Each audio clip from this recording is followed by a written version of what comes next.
A large boat appeared on the river with coloured lights flashing and music ringing out, and the sounds, getting louder and louder, of people enjoying themselves. Could it be New Year's Eve already? I tried to work it out in my head, but already the days were slipping away from me in a blur of empty hours. How many presents had I already had? 4? And still one to come today? That would mean it was the 29th of December, my 5th full day of captivity. There was still time for me to be rescued and out of here before this year turned into the next. The thought that I might not see the next year flitted briefly across my mind like a sweet wrapper on a breeze. I batted it away. As the boat passed the flat, the sound of a 1980s disco hit wafted inside, accompanied by screeching laughter. Normally, a party boat would be my idea of hell. Stuck in a confined space with crowds of people and thumping music, no way of escape. Once Travis and I went on an overnight ferry from Portsmouth to Santander.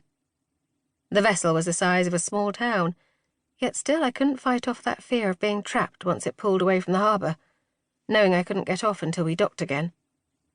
"You need professional help," Travis had snapped at the end of the journey, fed up with my tight-lipped silence. But now I longed to be on that boat with every fibre of my being. I wondered if any of those party-goers might glance up here to the 6th floor. We'd be tiny figures, Dominic and I. But they might just be able to make out that we were sitting at the vast window of an opulent apartment, me in a pink top. They wouldn't be able to see the champagne, but they might guess at it. They might even envy us in our warehouse conversion splendour. How many assumptions do we make each day based on a total travesty of truth? I wonder.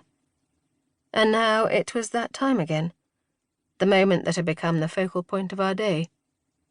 "Which one is it today? Have a guess." Dominic was standing by the Christmas tree with an impish smile, quite as if he was a normal husband or boyfriend playing a flirtatious little game with his beloved. He was wearing black jeans and a blue long-sleeved t-shirt, the exact colour of his eyes. "That one." I indicated the largest present under the tree. "Greedy, Jessica. Try again." "The one over there, with the sticking-out bit." "Nope. Here it is. This one is today's." He brought the present over, carrying it carefully as if it was made of eggshell.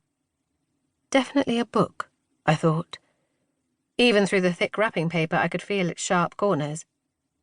I was reminded of when my brothers and I would gather around the tree on Christmas morning, before our parents were up, and carefully feel all the presents, my brothers rounding on me if, during my inspection, the paper was pierced by a plastic doll's limb or the edge of a toy cat.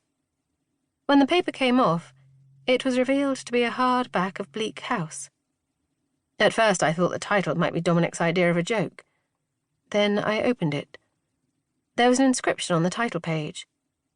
"Congratulations, Dominic Lacey, winner of the English Prize 1988, Silverton Park School." So Dominic was real then.